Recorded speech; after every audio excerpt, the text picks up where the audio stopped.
Midwest Theme Park Podcast, The Reboot. Hi, I'm Nick McMahon. Wait, I'm on this podcast again? Hey, Logan, how are you?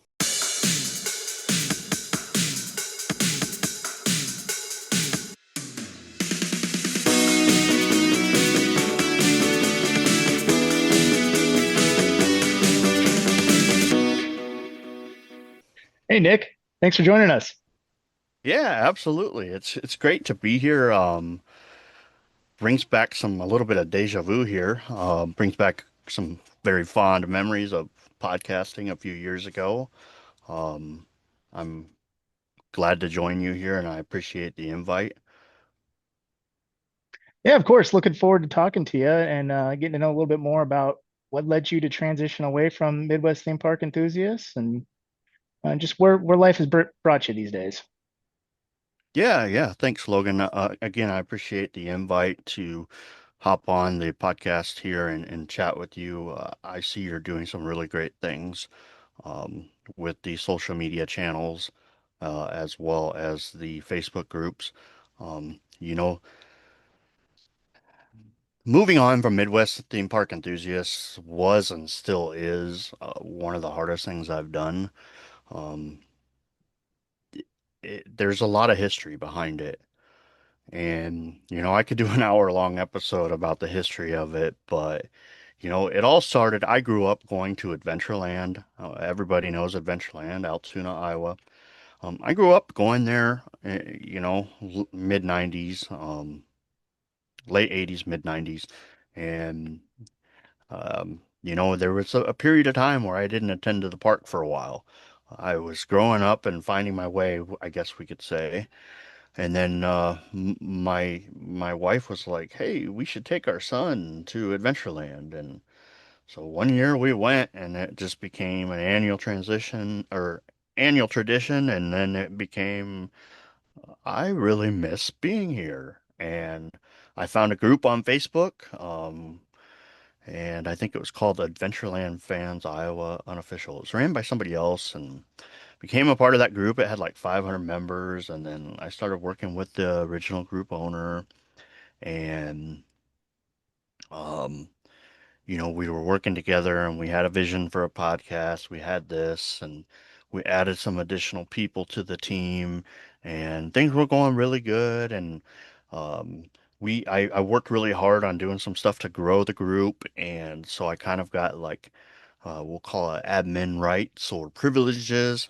And, it was really focused on growing the group. It went from being 600 people to well over 3,000. And that was around the time that Dragon Slayer was getting announced and teased. And we just, members of the staff of the park started reaching out to me and were like, "Hey, we'd like to maybe give you a little behind the scenes tour and um, work on some things and collaborate." And it just kind of grew from there. And then Palace Entertainment took over. And unfortunately, at that time, the previous group owner and we had different visions. And so we decided to part ways. Um, and I started Adventureland Fans Iowa, and it blew up into an amazing community, and it still is, by the way, an amazing community. And then there was ideas of how can we grow this beyond Adventureland, um, and so we added communities for Lost Island, um, which at the time was still under construction, hadn't or was just getting ready to open up. Hmm. And I had the opportunity to meet Eric Birch.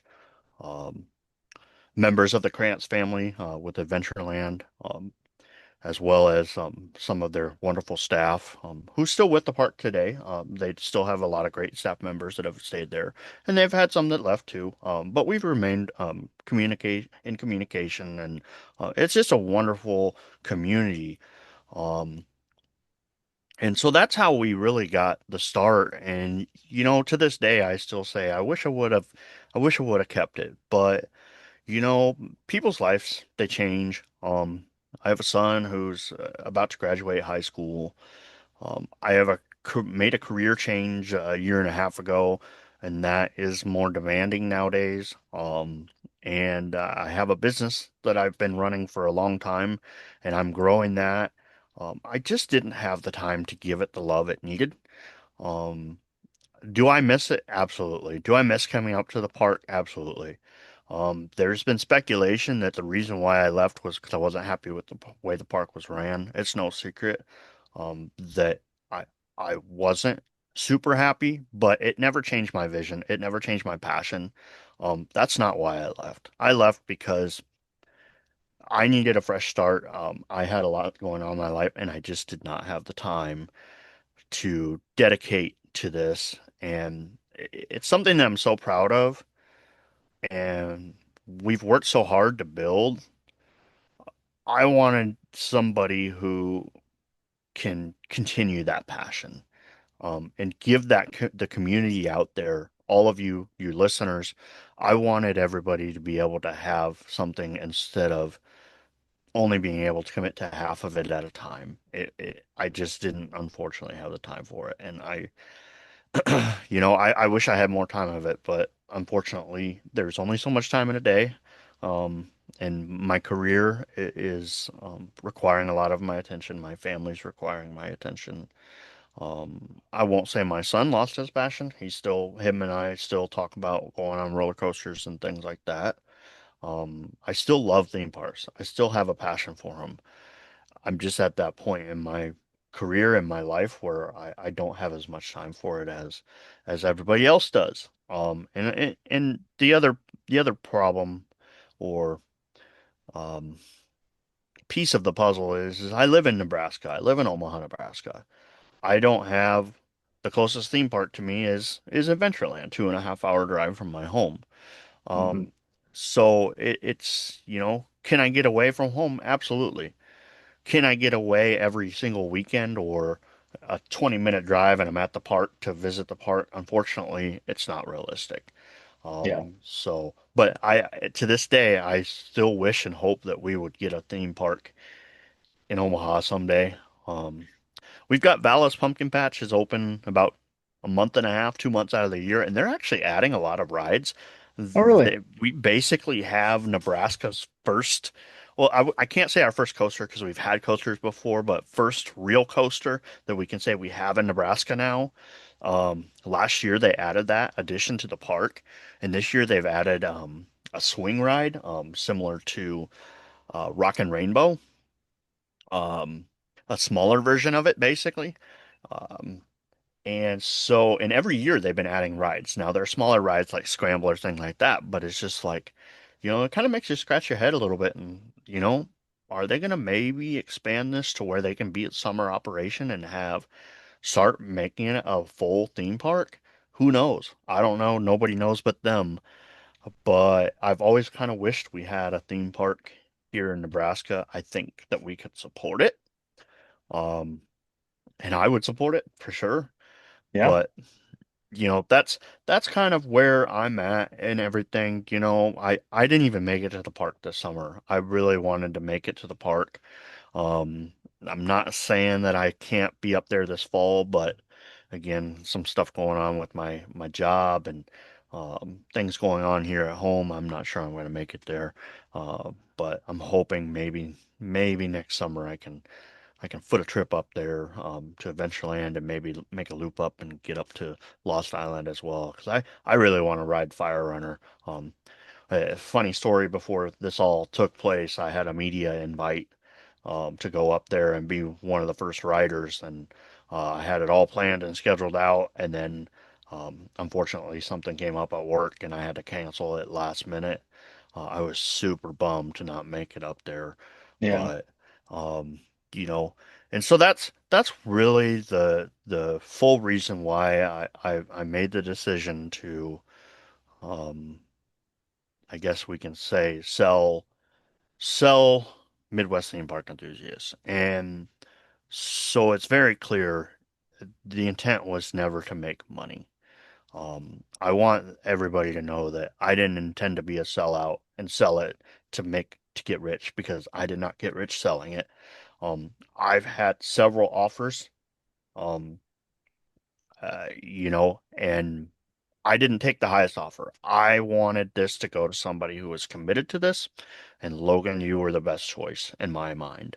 After talking with you and having a great conversation with you, I could see the passion. It reminded me of the passion that I had when I started out with this, and if somebody wants to argue and say, well, you still made money, if I sat down there and wrote down every expense over all the years and this and that and everything that I actually made, I can tell you I lost a whole lot more than I took in. The intent was never to make money. Yeah. It would have been nice to make a couple bucks here and there, maybe, with like social engagement posts and stuff like that to help fund the thing, but it was never to make money. The intention of all of this was always to um, share my passion and share that with like-minded people and meet some great people along the way, which I really did. Yeah. There's some fantastic people working for Adventureland, for Lost Island, other parks as well. I've met some really amazing people along the way that I still call friends to this day, and I still chat with from time to time. Um, the the thing that I have, Adventureland will always have a special place in my heart because I grew up going there. My parents took me there few years back. My parents came and they couldn't believe the transformation from what it was back in the 90s to what it is today. Yeah. And it'll always hold a special place in my heart because I rode my first roller coasters at Adventureland. Um, I rode my first crazy thrill rides, which to me was the Rock and Rain, or not, I'm sorry, not Rock and Rainbow. Falling Star was Yep. one of the first rides, and I rode that with my mom, and my mom, it was one of her favorites. And it was just, and like my wife always kind of gives me you're like a kid in a candy store when we go there. You're so excited, and it's just like, you know, it's such a fun place, Yeah. and that's why we go there, right? Right. It's great entertainment, and so again, like I said, it was very hard to do, and even sometimes I was just thinking about it today. I was like, man, I should have never gave it up, but I knew I had to. Um, it just the fact of the matter is, everybody needed more attention, and so I feel like even the first couple of weeks, my wife made the comment, said, "Wow, he's posting a lot," and I says that's awesome. That's really good to see. It's I'm glad that you have that ability and passion to continue that, and it just it made me realize, yes, I made the right choice. So as difficult as it Yeah. was, I made the right choice. That's So good to hear. Yeah. Thank you for saying that. And I'm happy you chose me. I've got a lot of great things in mind for this, and we'll always be here whenever you want to come visit us at the park. Hope to see you at some ERT in the future. And you've heard me say this as we've been talking in the past too. Don't be a stranger. Definitely want to see you around in the future as life allows. So yep, family, of yep, course, comes first. absolutely. And Yeah, and definitely not my intention. And it's kind of funny, you say that because I kind of have a little bit been a stranger on the pages. I actually left the groups mainly because when you're an admin, you can't demote yourself if you created right. the group. So really, that was the only way that I could um, demote myself. So I had to leave and then rejoin. So um, I'm just a plain old member nowadays. And but I read the posts. I guess I went from a top commenter to a long time lurker, few commenter type status nowadays. Yeah, I do look at the posts, and I haven't commented much, but I intend to not be a stranger. These next couple of years are probably going to be busy for me and my family with my sure. son getting ready to graduate high school. We're super proud of him. Um, he's accomplished a lot, done very well, and help him get started on his career path. But It's not to say I might say, hey, you need a moderator in a couple of years. Who knows? We'll see what happens. Yeah. We'll see where life takes us, you know.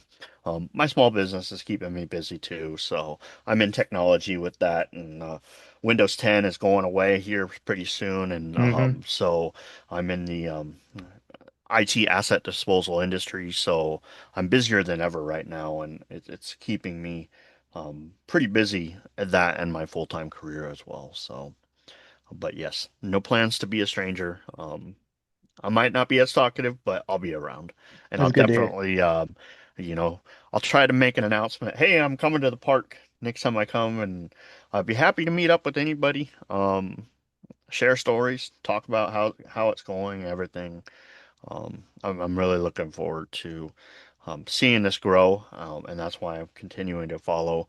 Um, like I said, I've already seen some really fantastic things, and um, I'm pretty excited to see what you have queued up for everybody. I kind Yeah, of know some of the stuff, but I won't share because I know that that's you. But I'm excited sure. to see that stuff happen. So Yeah, and I mean, I'm happy to share some. Nothing is firmly scheduled yet, but given the time that I took things over, there really wasn't a lot of this year season left to organize anything formally. I tried to informally meet some people at the parks as I took things over, but next year I do plan on organizing a meetups at both Lost Island and Adventureland. Ideally, I would like to get an hour of ERT scheduled for those in attendance, and if there's interest, possibly a catered lunch or some other fun activities throughout the park. Some ideas. Well, one idea I'll share, potentially a scavenger hunt. Might be fun for groups to meet new people and explore the park and try to find something new you've never seen there before. So, more to come on that as I get things ironed out with the park staff and scheduled. And I'll coordinate with the community to figure out dates that work best and generally try to go with what's going to work best for the most people. yeah, yeah. And I'll tell you, the park, both parks, the Birch family, wonderful people to work with. Um, the staff at Adventureland, wonderful people to work with. There's a lot of really fantastic people working there that are original, we'll call them OG staff. Um, some of the staff, some of the other OG staff, they left and they went to other Palace parks, where they're doing a phenomenal job there. Miss them a lot. But I'm telling you, the folks at the park, they were always a dream to work with. We certainly had our challenges. Anytime you have a transition in ownership, there's always going to be a challenge. But they're probably some of the most accommodating people I've met in the industry, and I think a lot of that ties in with the wonderful Iowa nice um, culture. We have that in Nebraska too. We call it Nebraska nice, but it just I think a lot of that ties in with that. And so I'm excited to hear about the opportunities you have to work with the staff there. I know that with ownership change, recent ownership change, things can be a little bit confusing for everybody involved. But I do know that they're committed to the park, and from what I've seen, the feedback for this year's operations has been really, really positive. So it's great to see people happy and stuff at the park. So it's it's pretty awesome, and like I said, I'm looking forward to seeing it. I really like I was, browsing Facebook this morning as a matter of fact, before heading to work, and happened to see you changed the profile picture to a Halloween themed one. That's like I love that, the creative. I didn't have those creative juices, so it was kind of like I did the best I could with what I had and my abilities. Sure. But I was like, that's really cool. So, Yeah, thanks. Yeah, I like the way that turned out, and it had been a minute since I had, and really, that wouldn't even call that posting anything. What I am trying to do with my content is I'm trying to keep everything original. I'm not going to steal other people's videos or pictures. So I had a little bit of a lull there where I wasn't going to parks, had some other things going on, weddings and birthdays, and but now we're ramping up with the holiday season. I'm actually going to be at Cedar Point in 2 weeks. Looking forward to getting a lot of footage there, and still haven't picked out a date yet, but I will make it to Phantom Fall Fest one of these weekends and report on what's new there. I hear their new Oh, Spellbound or Spellkeeper, I Spellkeeper. think. Yeah, Yep. I hear that's quite the hit. I hear that's a really good one. I can't wait to check it out. Yeah, I've seen the post. I've seen the post on that, and I'm like, that's pretty cool. Yeah, You know, the Halloween Phantom Fall Fest wasn't really.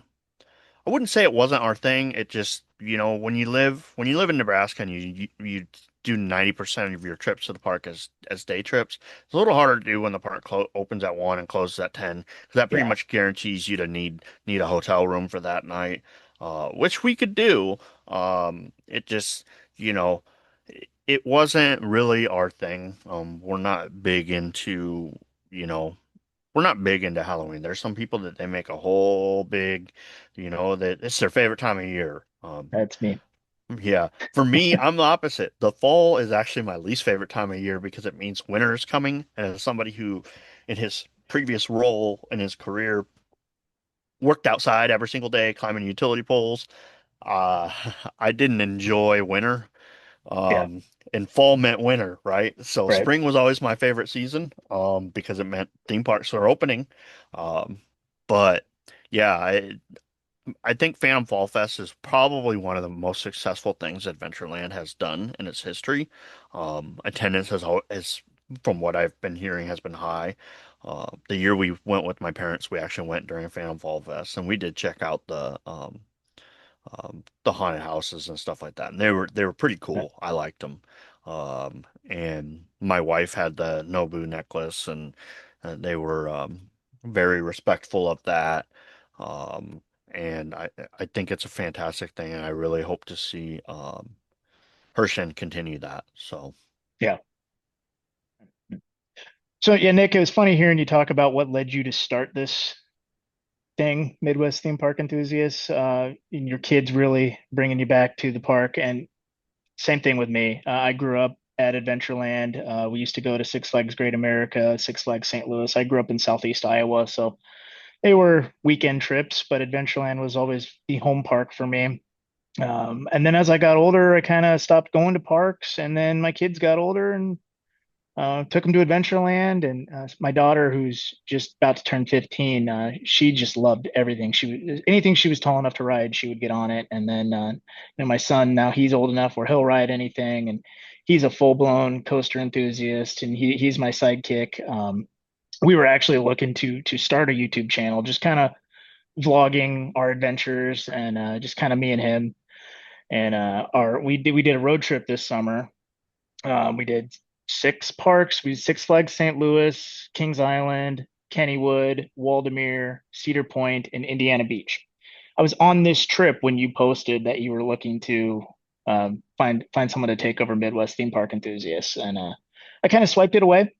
Went on with my day, and I'm at Cedar Point with my son, and my wife texts me a screenshot of your post, and she said, "Do you see this?" I said, "Yeah." She replies again, "You should buy it. Are you serious?" So I talked to her for a little bit, and I'm in line for gatekeeper at Cedar Point when I shoot you my first email. I say, "Hey, I'm interested in this. I'm on vacation right now. I can talk to you more on Monday." And that's kind of how this whole thing got started. yeah, that's awesome. And like I said before, I'm happy to pass this on to somebody who has the passion, and the younger family who you can go and make those visits. It sounds like you had quite the trip. You guys drive all that? We did. Yeah. Oh, that sounds like a fun time on the road. Yep. I spend a lot of time driving for my current career when I have to travel between my markets, and um, I get a lot of steering wheel time, and I couldn't imagine doing a trip like that because I'm over here like I gotta drive 5 hours to Missouri today, and it's not bad. It's just it's kind of one of those things where driving is one of my least favorite activities to do, because I'm easily bored by it. But you Yeah. know, it's how it is. So I have to ask you, what was your first, since you grew up going to Adventureland, what was your first roller coaster? That's a good question. I want to say it was probably Tornado, Okay. or what was it, Super Screamer? Yep, that was my Yeah. first roller Uh, coaster. it was one of those two. I remember Super Screamer because I remember when I rode it, like I was shocked there was no seatbelt, there was no lap bar. Like Yeah, yeah, I was pretty yeah. young when they took that one out, though. Yeah, it was my first coaster and I'll never forget it because my choice in rides was Ladybugs. Hmm. And it was right across the way from Super Screamer. Or pretty much right across the way. Realistically, it was, because Super Screamer was where Phoenix stands today. And so it was basically right across the way. And somebody convinced me. I don't remember if it was my mother or my sister, but it was like 9:30 at night. Wonderful times, Adventureland under the lights, because at that in the 90s they were open till 10 o'clock every night. Yeah. And somebody convinced me to get on it, and I got on it, and this was our last day at the park, and I loved it. And I was like, "Can we come back tomorrow? Because I want to ride more of the roller coasters." And it was, "No, no, we got to go back home." And I was just like, that next summer, my mom was like, "You want to try the dragon?" And I was like, I don't know about that. That thing goes upside down." And I did it. I did it, and I was like, at that point, I was hooked. Yeah.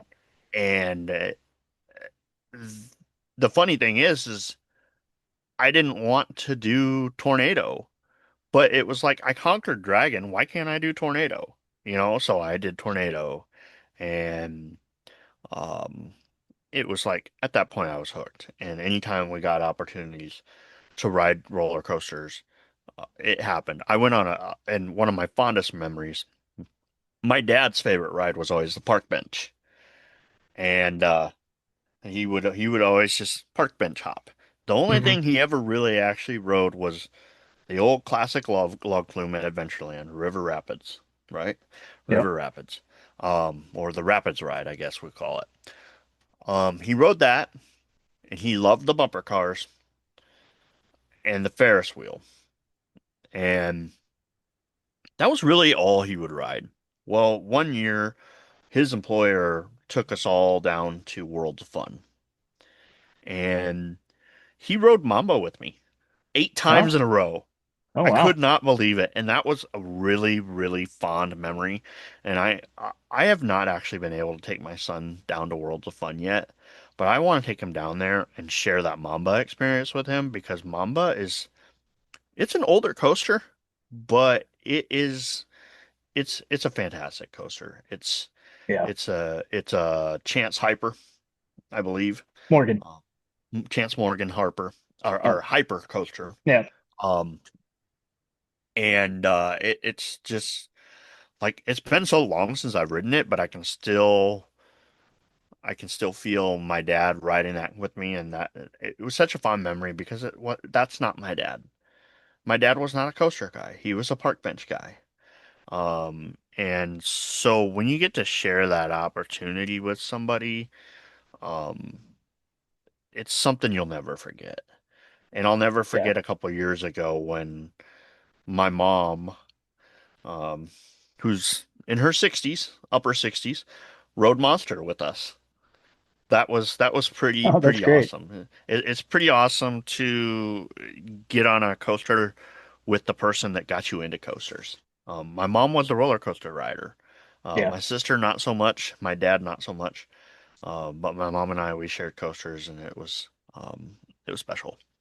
And I loved the opportunity to share that with my son. My wife, not so much a coaster fan.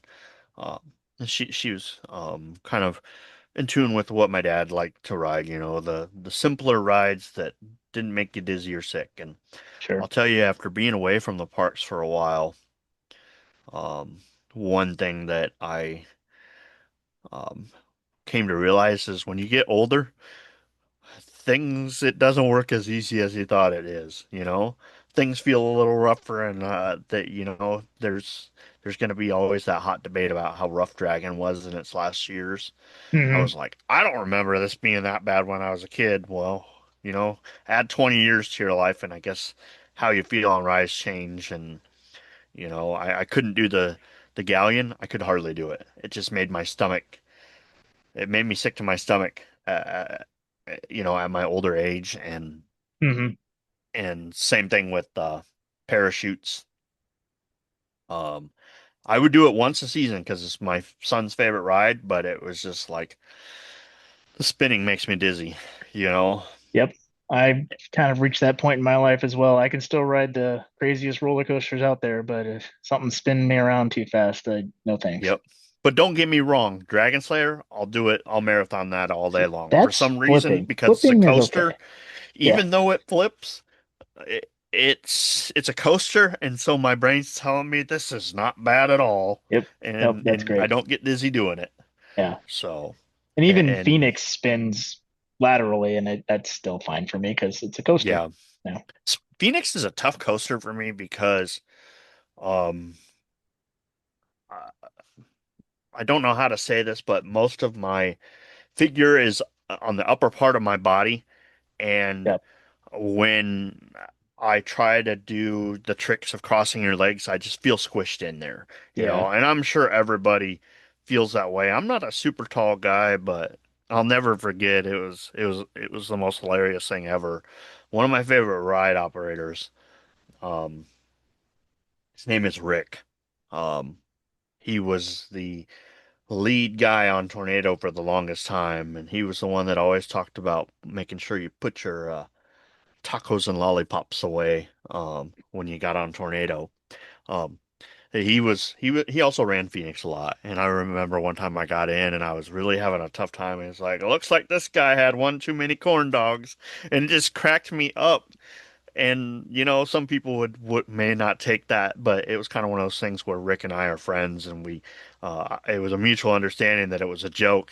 But it was the most hilarious part about that was before I got on that coaster, I had a corn dog, and so it was just like one of my fond memories of that. Um, I'll never forget that. But um, yeah, Adventureland again, special place in my heart. Dragon Slayer, I've found if you ride on the night side and you do the weight balance just the right way, you'll get crazy amounts of spins. Um, we found out what works best for us when my son and I rode. We rode every seat and figured it out, and we don't know if it's just the way that the balance is of weight or it's just our luck with the computer.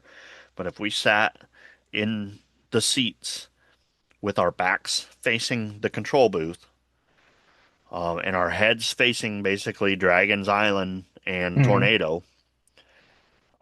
If I sat on the inner seat and he sat on the outer seat, we would get a crazy number of spins. I think the highest number we ever had was like 24, 25 spins on that thing. Oh And wow. while the people across from us would like spend like three times, and they're like, we would be waiting to unload, and they would look at us like, "How did you guys get so many spins?" And it would be pretty consistent for us. I mean, we wouldn't always get that many spins, but we would consistently always, when we rode that way, we would always get more spins than our opponents. Um, and so I don't know what it was. It must be something with it may weigh and determine the weight, and I don't know. I'm sure there's a coaster expert out there who can say, "Oh, you're completely wrong." But when we tried doing it different ways, we did not get the results that we got. Um, when we sat Sure. that way, we always got crazy amounts of spins compared to the others. Hmm. That's So we interesting. would specifically wait for that seat. Yeah, that's cool. So I've yet to find a consistent seat for me. Like I found the Squire side can often be just as intense as the night side. And my sometimes it preference is, can. yeah, yeah, in my opinion, I've had more extreme rides on the Squire side than the night side, at least on a more consistent basis. And I think I like facing the opposite direction that you do as well. Like I like to be facing as we're going up the chain lift towards Monster. That way, when you hit that first, you're going Hmm. backwards as you go over that first Yep. drop, that hump. Try sitting on the opposite side. See if you get a little bit more consistent spins. And the Okay. bigger person, have the bigger person sit on the inside because that's what works for us. I'm the bigger Yeah. person between me and my son. Now, my son is taller than me, but I'm heavier. Yeah. So, try that, experiment with that. And again, when we actually talked to the park management when they were first putting it in, we kind of asked, Squire side, night side, what's the deal with that? You know, um, like no other park has that, and this is obviously the first, we'll call it fun size model of them, Hmm. because all the Six Flags parks have the larger versions of it. Right. Um, and it's funny because I think if you go back to our podcast, um, episode one, when we recorded with Mike Krantz, who was the former CEO of Adventureland when the park was privately owned. Um, I can't remember as positive. He either told me this in person or on that podcast, but they wanted to do something like that and have it be a little crazier, so to speak, because they wanted, um, no pun intended, to have a little extra twist with the ride.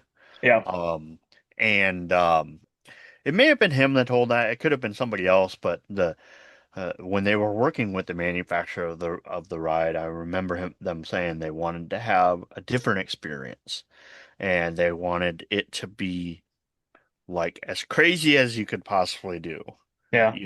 for one side. And I think that's what um, SNS came up with.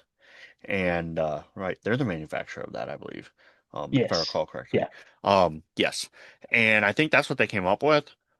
Um, I just, again, hardcore enthusiasts out there in the world who spend more time than I do studying the workings of how these machines operate and how the computers function might say he's completely wrong, but from what we were told is the computer controls that. But I'm convinced that something with the weight affects it too, um, Yeah. because we have played around with it and found that consistent sweet spot for us. Um, I'm pretty sure it's probably both. It doesn't probably necessarily weigh you like a ride like Space Shot does, because I know Space Shot will weigh. Um, I believe that it weighs everybody, or not everybody individually, but as a whole, to Hmm. gauge how much pressure it needs, um, to to function.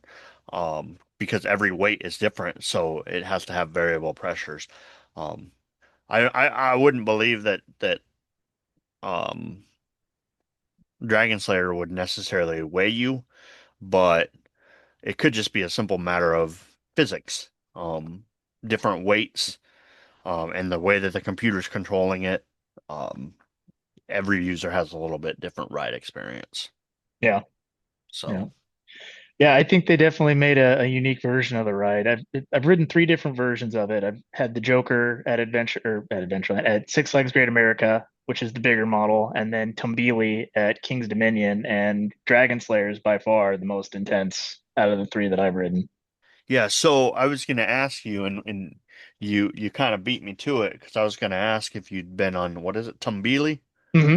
So it's essentially the same model as Dragon Slayer, but it doesn't have the varying sides, correct? Correct. It's one Yeah. speed. So yeah. So I think it's Uh, basically Dragon Slayer, but two Squire sides. yeah, yeah. Yeah. An interesting fact, um, when Dragon Slayer's first year, there was actually, when we did our ride videos, we I'd ridden the night side before we did our videos. Had the amazing experience. We did our videos, and it was only running one train at the time. And our experience was very Squire-like. And I was like, "Hey," I asked somebody that was helping us with rides, um, and I said, "What's up with this?" And they're like, "Well," they wouldn't say exactly. I think somebody had a phone or something that fell out of their pocket or something and damaged one of the fins, and so they had to make an adjustment to it while they were waiting on parts, Oh. or something. I think it was. one of the trains was waiting on parts or something, because something dropped in it, and there's adjustable plates on the ride, and when they adjust those, that's what helps control like how it spins, squire side versus night side. And they had those plates adjusted more basically to match squire side. So that's why we didn't get the experience that we were hoping for when we did our ride videos. So it's kind of an interesting aspect of it, you know. In parks in general, uh, they can't always share what we want to know what's going on because you set that perception, um, a false perception that there's um, something wrong with the ride, you know. Um, Yeah. that's why a lot of parks really don't share what went wrong or why a ride is down because um, it just opens it up to too many people speculating that, oh, this wasn't safe, when in realistically it was safe. And one of the things that I learned with working with the staff at Adventureland is when we had our ERTs, we had the maintenance, the GM of maintenance or the director of maintenance, um, explain how um, some of the parts of a coaster work. And even Monster, there's, I believe, each, um, and I may be wrong on this because it's been a while, but each lap bar has four pistons that hold it closed, and they literally only need one.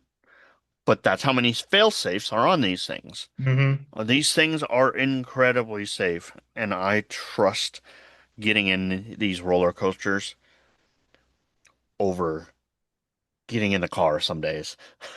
You Sure. know? Um, uh, but that's why theme parks don't really share a whole lot about what went wrong because it just people don't understand them like your high level enthusiasts and people that work on them. So they think, oh, it had this problem, it wasn't operating safely. And Yeah. so that a lot goes into that, and even a roller coaster like Monster, people say, oh, it got stuck on the lift hill 3 times in one day.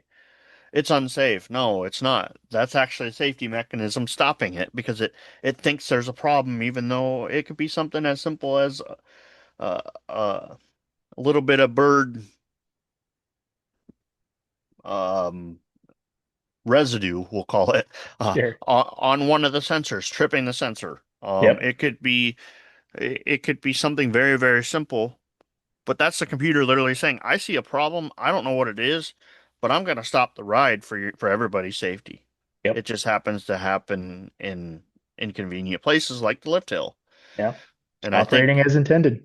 yep, exactly. And that's what a lot of people don't understand. They speculate that, oh, it's got major safety issues. No, it did what it was supposed to do, and it kept you safe. Yeah. Could it have gone? 99% chance that it w could have gone and been fine, but it it found a problem somewhere, just like all computers do, and it made a call on the side of caution. And it's really interesting with a culture like Monster. Um, in order to even get those lap bars open, it requires an electrical charge, and that electrical charge happens at the station. So what happens when you need to evacuate Monster and it's on the lift hill? Well, they can bring it down manually, and then they have to bring a little, it looks like a giant jump box for your car, kind of, and it plugs into the coaster. And when they plug that in, it gives it the current to allow the lap bars to release. Oh, Otherwise, wow. those lap bars will not release. And so a lot of people don't realize how many fail safes go into um and how much technology goes into coasters like these. Tornado, not so much, but it has its own. That's why it only runs one train because um there's no block for it to stop on in the event that it needs to stop. Right. Um, and so that's one thing that people need to understand is rides, you hear things and a lot of it's speculation. Um, there's a lot of speculation happening about what happened in Orlando, Right. um, on that new coaster, Stardust Racers. Yeah. I had somebody at work actually come up to me and ask me about it, and I was like, and they're like, "Would you ride that now?" I was like, "Absolutely." Yeah, You you bet. know, um, Now, so I don't want to speculate on what exactly happened in Orlando, but I will just say that every ride has manufacturer recommendations, and they will tell you if certain conditions, if you have them, you should not ride it, and you should take those warnings seriously. It could be a matter of life or death. yep, yep, Always listen to the ride operators, the posted warnings, and when you're getting on a ride, if you meet a criteria and it says you shouldn't ride it, you should listen to it and not ride that ride. agreed 100%. They don't make those rules. And in my current profession, I'm involved in life safe. My role is in safety. Um, and I tell our people all the time when I'm coaching them on safe work practices, you know, I don't I don't ask you to do this stuff. We don't ask you to do this stuff because we want to make your life difficult. We do it because we care and um we want you to go home to your family at the end of the day. Well, the same thing here. The ride manufacturers care, and all of their engineers and designers, and they probably have health experts too, have all come to an agreement that this ride, the way it's designed, this type of person can ride it. This type of person should not ride it because it could affect them. And so, yes, to your point, I 100% agree. It's important that people follow the manufacturer recommendations, um, and don't ride it if you're not feeling well, something like that. Um, don't ride it. You're just putting yourself at risk. Um, but I have no concern with theme park rides. That's why 90% of them these days are automated. And that's why, Adventureland, a lot of people don't see this or know this behind the scenes stuff, but a lot of Adventureland's rides have in the last 5, 6, 7 years, had automation added to them. Um, Perfect example, parachutes. One of the oldest, most simplest rides to operate it. You had a few levers and controls and a timer. Um, Now it's a button, and you still have the manual brake, but the button does 90% of the work, and it's automated, and they can automate just about any ride out there. And they do that because it's easier to train the operators how to run it. It's a button you push for the most part. Coaster's a Hmm. little bit different, but the only ride that know of that's still manually controlled at Adventureland would be the Tornado. Yeah. Um, and that's um, because that's a classic old ride. I'm sure it can be automated, um, but it's kind of one of those things. And these systems are very smart. If you push the wrong sequence of buttons when you're starting the ride won't start. Um, Yep. so sometimes when we see people, oh, everybody's got to get off, it's because somebody didn't do something, and a lot of times a reset's needed, and maintenance has to come and do the reset. And Yep. that's for everybody's safety because maintenance wants to check the computer and make sure that all the proper sequences are followed. Yep. Um, And and more so often as than not, they're going to send an empty train to make sure that that doesn't trip again. Yep, Yep. 100%. And so as frustrating it may be to wait an extra 2 minutes, um, I always tell people keep in the back of your mind that they're they're doing it for your safety. Yeah. And even when we did the ride videos, they would send a train before we would get on because it had been a while since the train operated or this or that. Or it was the first run of the day. Yep. They would send a few trains to make sure it was not functioning properly, and do all their testing. And so it's really important that everybody remembers everything's done for a reason. So, Yeah. And I think there's a lot of fear that goes around the industry, especially with people who aren't necessarily enthusiasts. And if I could, I'd just like to plug Ryan the Ride Mechanic is a really good YouTube channel. If you've hmm never watched any of his yeah, videos, he always does a good job covering. any well publicized breakdown or incident that may happen at a park. And Yep. he helps explain it in simple terms. And one of my favorite videos of his that I watched was he talked about Siren's Curse at Cedar Point. It's the tilt coaster. So the Oh track yeah, yeah, tilts.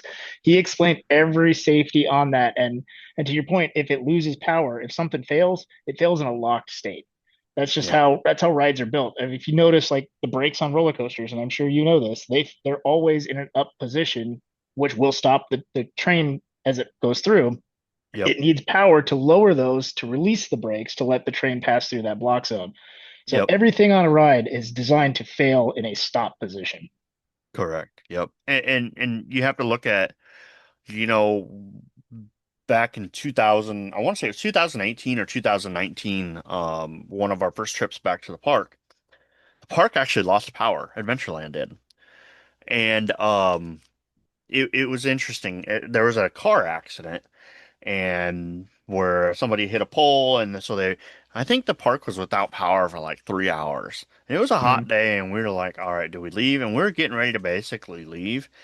And then like all the lights started coming on and it was like, hey, the park's open. But when that happened, Monster ended up being down for the rest of the day because it probably affected something with the computer to where, all right, we can't run this coaster today.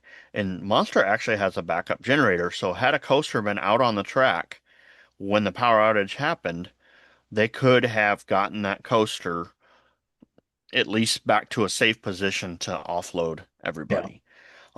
And that was when the Sky Ride still existed, so that was really interesting. You had several people that were up there just hanging out on Sky Ride, and I think eventually what they had to do is they had to get a generator over to the Ferris wheel side of where Skyride was, because that's where the main motors were, yeah, and power it up so that they could offload everybody. And it was funny because they were up there for maybe 20, 30 minutes, if that. And it was just like, then we saw Skyride going and we're like, oh, yes, the park's back up and running. And then it was like, oh, wait, they probably just hooked a generator up to this, yeah. you know? So, um, but it's really interesting being at a park when the power goes out. Um, it's and it was funny because we got tickets to come as we were leaving that night. A lot of rides were closed, but the park had basically thinned out, and there was hardly anybody there. Excuse me, hardly anybody there the rest of the day.